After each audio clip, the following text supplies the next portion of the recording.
आइए शुरू करते हैं आज की इस क्लास की क्वेश्चन नंबर फर्स्ट से। क्वेश्चन नंबर फर्स्ट है, निम्नलिखित में से किसका प्रयोग सरकारी स्तर पर अधिकतर भारतीय गजटों में प्रकाशित सरकारी नियम, आदेश, अधिकार और नियुक्तियों की सूचना के प्रसंग में होता है? ऑप्शन ए दिया गया कार्यालय आदेश, ऑप्शन बी है अधिसूचना, ऑप्शन सी है ज्ञापन, ऑप्शन डी है परिपत्र। तो यहाँ पे दोस्तों इस क्वेश्चन का राइट आंसर बनेगा ऑप्शन बी अधिसूचना, इसका सही जवाब हो जाएगा। अधिसूचना का प्रयोग सरकारी स्तर पर अधिकतर भारतीय गजटों में प्रकाशित सरकारी नियम, आदेश, अधिकार और नियुक्तियों की सूचना के प्रसंग में होता है। तो ऑप्शन बी यहाँ पे राइट आंसर हो जाएगा। बढ़ते हैं अगले क्वेश्चन की ओर। क्वेश्चन नंबर सेकंड है, पृथ्वीराज रासो हिंदी साहित्य के किस काल में लिखा गया है दोस्तों? तो आपको बताना है यहाँ पे इस क्वेश्चन का राइट आंसर क्या बनेगा। तो यहाँ पे इस क्वेश्चन का राइट आंसर बनेगा पृथ्वीराज रासो हिंदी साहित्य के आदिकाल में लिखा गया है। इसके रचनाकार चंद्रबर दाई हैं। तो आपको ध्यान रखिएगा दोस्तों, बहुत ही महत्वपूर्ण प्रश्न है। अगला क्वेश्चन, क्वेश्चन नंबर थर्ड है, गौ शब्द का वचन पहचानिए। तो गौ शब्द का वचन आपको पहचानना है दिए गए ऑप्शंस में से। तो गौ शब्द एक वचन है, इसका बहुवचन गौवें बनेगा दोस्तों। तो यहाँ पे राइट आंसर बनेगा ऑप्शन बी एक वचन। अगला क्वेश्चन, क्वेश्चन नंबर 4, हिंदी वर्णमाला में व्यंजनों की संख्या है, आपको बताना है। इस क्वेश्चन का राइट आंसर क्या बनेगा दोस्तों? तो राइट आंसर बनेगा हिंदी वर्णमाला में मूल व्यंजन 33 है। ऑप्शन सी यहाँ पे राइट आंसर हो जाएगा। और मूल व्यंजन, वर्गीय व्यंजन या स्पर्श व्यंजन का वर्ग से पावर्ग तक इनकी संख्या 25 होती है दोस्तों। अंतःस्थ व्यंजन यारा अलावा इनकी संख्या 4 होती है। उष्म व्यंजन शाखा साहा इनकी संख्या 4 होती है। और अंतःस्थ व्यंजनों को अर्धस्वर भी कहा जाता है, इस बात को आप ध्यान रखिएगा। अगला क्वेश्चन, क्वेश्चन नंबर 5 है दोस्तों, निम्नलिखित में एक शब्द अशुद्ध है, आपको बताना है दिए गए ऑप्शंस में से। तो राइट आंसर बनेगा ऑप्शन बी नौकरी। इस प्रकार से नहीं लिखा जाता, ऑप्शन बी यहाँ पे अशुद्ध दिया गया है और ऑप्शन बी यहाँ पे राइट आंसर हो जाएगा। अगला क्वेश्चन, क्वेश्चन नंबर 6 है, कौन सी वर्तनी ठीक है? आपको बताना है दिए गए ऑप्शंस में से कौन सी वर्तनी सही लिखी गई है। तो राइट आंसर बनेगा वर्तनी की दृष्टि से रचयिता शुद्ध है। ऑप्शन सी यहाँ पे राइट दिया गया है और शेष सभी अशुद्ध हैं दोस्तों, ध्यान रखिएगा। अगला क्वेश्चन, क्वेश्चन नंबर 7 है, गायक का संधि विच्छेद है। गायक का संधि विच्छेद क्या बनेगा दोस्तों दिए गए ऑप्शंस में से? तो गायक का संधि विच्छेद गय प्लस अक, इसमें अयाद स्वर संधि है। ऑप्शन सी यहाँ पे राइट आंसर हो जाएगा दोस्तों। नेक्स्ट क्वेश्चन, क्वेश्चन नंबर 8 है, नाविक का सही संधि विच्छेद है। तो नाविक का सही संधि विच्छेद आपको बताना है दिए गए ऑप्शंस में से। तो राइट आंसर यहाँ पे बनेगा दोस्तों नाविक का सही संधि विच्छेद 9 + 1 बराबर होता है नाविक, इसमें अयाद स्वर संधि है। तो ऑप्शन सी यहाँ पे राइट आंसर हो जाएगा, 9 + 1 बराबर नाविक होता है। नेक्स्ट क्वेश्चन, क्वेश्चन नंबर 9 है, आमरण में कौन सा समास है? आमरण में आपको समास बताना है दोस्तों। राइट आंसर बनेगा यहाँ पे आमरण शब्द का समास विग्रह मरण तक है, इसमें अव्ययीभाव समास है। अव्ययीभाव समास का पहला पद अव्यय होता है जिसमें उपसर्ग भी सम्मिलित है। तो यहाँ पे इस क्वेश्चन का राइट आंसर ऑप्शन बी हो जाएगा, अव्ययीभाव समास। नेक्स्ट क्वेश्चन, क्वेश्चन नंबर 10 है, कौन सा शब्द कर्मधारय समास के अंतर्गत नहीं आता है? दोस्तों आपको बताना है तो कौन सा शब्द कर्मधारय समास का नहीं है दिए गए ऑप्शंस में से। तो राइट आंसर बनेगा विद्याभ्यास में तत्पुरुष समास है दोस्तों। ऑप्शन डी यहाँ पे इसका सही जवाब हो जाएगा। और शेष में कर्मधारय समास है नीलगाय तथा प्रियसखा। नीलगाय और प्रियसखा में पहला पद विशेषण है, जबकि कृताकृत में दोनों पद विशेषण है। कृताकृत में दोनों पद विशेषण है, ध्यान रखिएगा दोस्तों। तो यहाँ पे राइट आंसर हो जाएगा। इस क्वेश्चन में पूछा गया था कर्मधारय समास का नहीं है, तो डी इसका राइट आंसर बनेगा, ध्यान रखिएगा। अगला क्वेश्चन, क्वेश्चन नंबर 11 है, उपसर्ग वह शब्दांश है जो, आपको बताना है। ऑप्शन ए दिया गया किसी शब्द के बाद में जुड़ता है, ऑप्शन बी है किसी शब्द के मध्य में जुड़ता है। तो यहाँ पर दोस्तों इस क्वेश्चन का राइट आंसर बनेगा उपसर्ग वह शब्दांश है जो किसी शब्द के आगे जुड़ता है, जैसे प्रति प्लस अक्ष बराबर होता है प्रत्यक्ष। तो option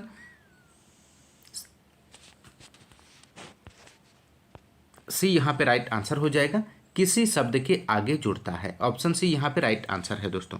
next question, question number 12 है, अलंकार में किस उपसर्ग का प्रयोग हुआ है, आपको बताना है दोस्तों।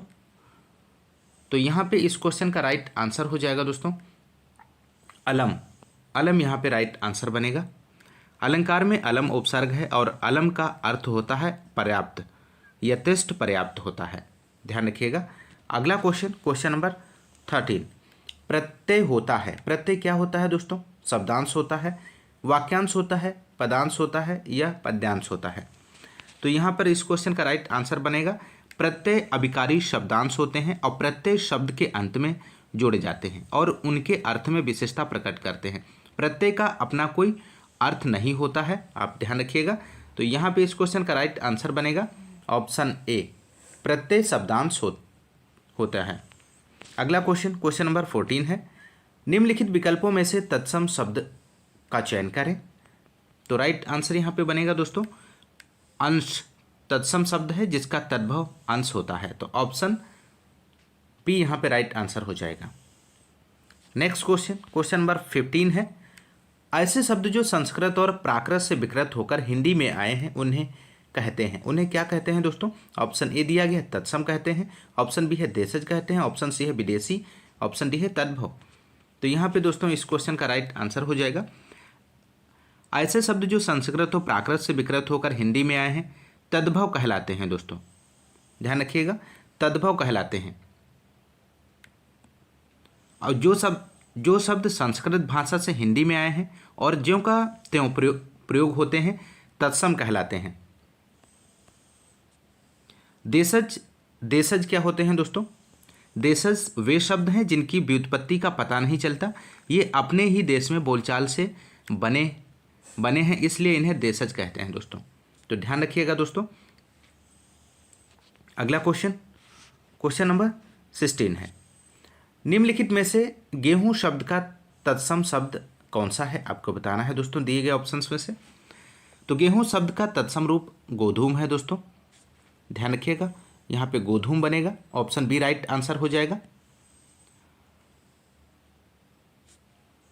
अगला क्वेश्चन, क्वेश्चन नंबर 17 है, निम्न में कौन सा शब्द तद्भव है, आपको बताना है दिए गए ऑप्शंस में। तो राइट आंसर बनेगा 3 तद्भव शब्द हैं, इसका तत्सम तृण होता है दोस्तों, तृण। तो यहाँ पे राइट आंसर इस क्वेश्चन का होगा ऑप्शन सी। और नग्न तथा भ्रमर तत्सम शब्द दिए गए हैं दोस्तों, नग्न और भ्रमर किस प्रकार के शब्द हैं? ये तत्सम शब्द हैं। अगला क्वेश्चन, क्वेश्चन नंबर 18, निम्न में से संज्ञा शब्द है, इनमें से आपको संज्ञा बतानी है, कौन सा संज्ञा शब्द है? तो राइट आंसर हो जाएगा आकाश संज्ञा शब्द है, ऑप्शन सी यहाँ पे राइट आंसर हो जाएगा। किसी व्यक्ति, स्थान, वस्तु तथा नाम के गुणधर्म स्वभाव का बोध कराने वाले शब्द संज्ञा कहलाते हैं, जैसे राम, आम, ये सब संज्ञा शब्द हैं। तो ऑप्शन सी यहाँ पे राइट आंसर हो जाएगा। क्वेश्चन नंबर 19 है, क्रिया से बनने वाली भाववाचक संज्ञा है, आपको बताना है दिए गए ऑप्शंस में से। तो यहाँ पे राइट आंसर बनेगा क्रिया से बनने वाली भाववाचक संज्ञा थकावट है, ऑप्शन ए यहाँ पे राइट आंसर हो जाएगा इस क्वेश्चन का। और इसके अतिरिक्त घबराहट, चढ़ाई, सजावट और बहाव और दौड़ क्रिया से बनने वाली भाववाचक संज्ञाएं हैं। अगला क्वेश्चन, क्वेश्चन नंबर 20, उसने पत्र लिखा रेखांकित शब्द का सर्वनाम भेद है, आपको बताना है दोस्तों। तो राइट आंसर बनेगा सर्वनाम के 6 भेद होते हैं, पुरुषवाचक, निश्चयवाचक, अनिश्चयवाचक, संबंधवाचक, प्रश्नवाचक तथा निजवाचक पुरुषवाचक सर्वनाम। और सर्वनाम के 3 भेद हैं, उत्तम पुरुष, मध्यम पुरुष, अन्य पुरुष, ध्यान रखिएगा। तो यहाँ पे इस क्वेश्चन का राइट आंसर बनेगा दोस्तों ऑप्शन बी, पुरुषवाचक सर्वनाम। नेक्स्ट क्वेश्चन, क्वेश्चन नंबर 21 है, जिस विकारी शब्द से संज्ञा की व्याप्ति मर्यादित होती है उसे कहते हैं, उसे क्या कहते हैं? ऑप्शन ए दिया गया है विशेष, ऑप्शन बी है विशेषण, ऑप्शन सी है विशेषण एवं विशेष, ऑप्शन डी है विशिष्ट। तो यहाँ पे इस क्वेश्चन का दोस्तों राइट आंसर हो जाएगा, जिस विकारी शब्द से संज्ञा की व्याप्ति मर्यादित होती है उसे विशेषण कहते हैं। विशेषण संज्ञा या सर्वनाम की विशेषता को बताता है। तो ऑप्शन यहाँ पे राइट आंसर हो जाएगा ऑप्शन बी, विशेषण। नेक्स्ट क्वेश्चन, क्वेश्चन नंबर 22 है, क्रिया के मूल रूप को क्या कहते हैं, आपको बताना है दोस्तों दिए गए ऑप्शंस में से। तो यहाँ पे राइट आंसर हो जाएगा, क्रिया के मूल रूप को धातु कहते हैं। धातु क्रियापद के उस अंश को कहते हैं जो किसी क्रिया के प्रायः सभी रूपों में पाया जाता है। तो राइट आंसर ऑप्शन सी यहाँ पे सही हो जाएगा। नेक्स्ट क्वेश्चन, क्वेश्चन नंबर 23, जिन शब्दों में लिंग, वचन, कारक आदि के कारण कोई परिवर्तन नहीं होता है वह क्रिया कहलाते हैं, वचन कहलाते हैं, अव्यय कहलाते हैं, वाच्य कहलाते हैं। तो जिन शब्दों में लिंग, वचन, पुरुष, कारक आदि के कारण कोई परिवर्तन नहीं होता है उन्हें अव्यय कहते हैं। अव्यय ज्यों के त्यों अर्थात समान रूप में रहते हैं, उनमें कोई परिवर्तन नहीं होता है, इसीलिए उन्हें अविकृत, अविकारी या अपरिवर्तनशील कहते हैं। तो ऑप्शन सी यहाँ पे राइट आंसर हो जाएगा, अव्यय कहलाते हैं। Next question, question number 24, Ram धीरे धीरे पढ़ता है में कौन सा अव्यय है, आपको बताना है दोस्तों। तो यहाँ पे इस क्वेश्चन का राइट आंसर हो जाएगा, राम धीरे धीरे पढ़ता है वाक्य में क्रिया विशेषण अव्यय धीरे धीरे का प्रयोग हुआ है। तो यहाँ पे राइट आंसर ऑप्शन बी हो जाएगा, क्रिया विशेषण अव्यय, ऑप्शन बी राइट आंसर है। नेक्स्ट क्वेश्चन, क्वेश्चन नंबर 25 है, क्वेश्चन नंबर 25, इनमें से अरण शब्द का पर्यायवाची शब्द है। तो अरण शब्द का पर्यायवाची शब्द आपको बताना है दिए गए ऑप्शंस में से। तो अरण शब्द का पर्यायवाची कांतार है, ऑप्शन ए यहाँ पे राइट आंसर बनेगा दोस्तों, ध्यान रखिएगा। नेक्स्ट क्वेश्चन, क्वेश्चन नंबर 26 है, कमल का पर्यायवाची निम्नलिखित में से कौन सा है। ऑप्शन ए दिया गया है तरंगड़ी, ऑप्शन बी है सरोज, ऑप्शन सी है तड़ांग, ऑप्शन डी है मृगांक। तो यहाँ पे दोस्तों इस क्वेश्चन का राइट आंसर बनेगा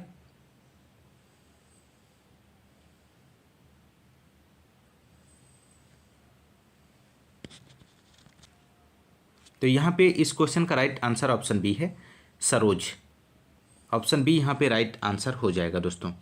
अगला क्वेश्चन, क्वेश्चन नंबर 27 है, अध का विलोम है। तो अध का विलोम आपको बताना है दोस्तों। तो अध का विलोम क्या बनेगा। तो अध शब्द का विलोम पूर्ण होता है, समाप्त तथा खत्म एक ही अर्थ व्यक्त करते हैं। समाप्त शब्द का विलोम प्रारंभ है। तो यहाँ पे इस क्वेश्चन का राइट आंसर हो जाएगा ऑप्शन ए पूर्ण। अगला क्वेश्चन, क्वेश्चन नंबर 28 है, जागृत का विलोम है। तो जागृत का विलोम आपको बताना है दोस्तों दिए गए ऑप्शंस में से। तो राइट आंसर बनेगा ऑप्शन सी, सुप्त होता है। जागृत शब्द का विलोम सुप्त होता है और जागरण शब्द का निद्रा तथा जागृति शब्द का विलोम सुसुप्ति होता है, ध्यान रखिएगा। अगला क्वेश्चन, क्वेश्चन नंबर 29 है, रोपण का विलोम शब्द इनमें से कौन सा है, आपको बताना है दिए गए ऑप्शंस में से। तो यहाँ पे इस क्वेश्चन का राइट आंसर बनेगा दोस्तों। तो यहाँ पे दोस्तों इस क्वेश्चन का राइट आंसर बनेगा, रोपण का विलोम शब्द उन्मूलन होता है और विलोम शब्द का अर्थ उल्टा या विपरीत होता है दोस्तों। तो किसी एक शब्द का विपरीत या उल्टा अर्थ बताने वाला शब्द उसका विलोम या विपरीतार्थक शब्द होता है। तो यहाँ पे राइट आंसर यहाँ पे बनेगा ऑप्शन सी, उन्मूलन। रोपण का विलोम उन्मूलन होता है, ध्यान रखिएगा। नेक्स्ट क्वेश्चन, क्वेश्चन नंबर 30 है, उचित शब्द चुनकर रिक्त स्थान की पूर्ति कीजिए। दूध का रंग डैश आपको यहाँ पे फिल करना है।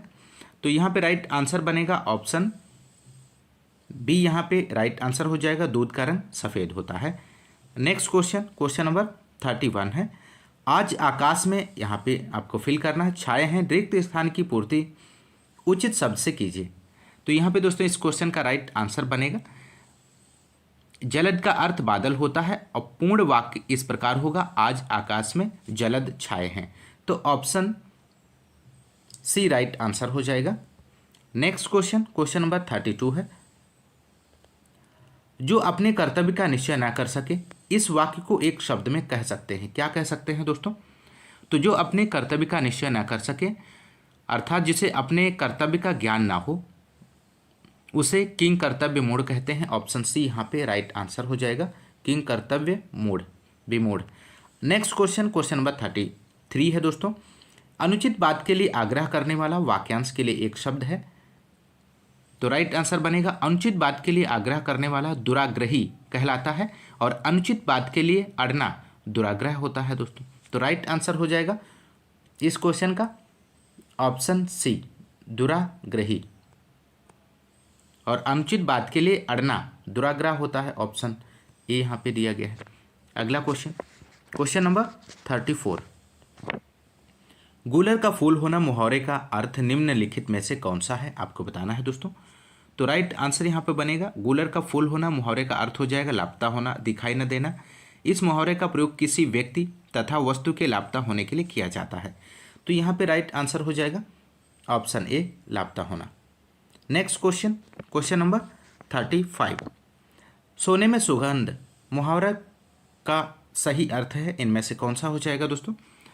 तो सोने में सुगंध मुहावरा का सही अर्थ सुंदर वस्तु में और गुण होना, ऑप्शन ए यहाँ पे राइट आंसर हो जाएगा। Next question, question number 36। होनहार बीरवान के होत चीकने पात लोकोक्ति का सही अर्थ है, दिए गए ऑप्शंस में से आपको बताना है।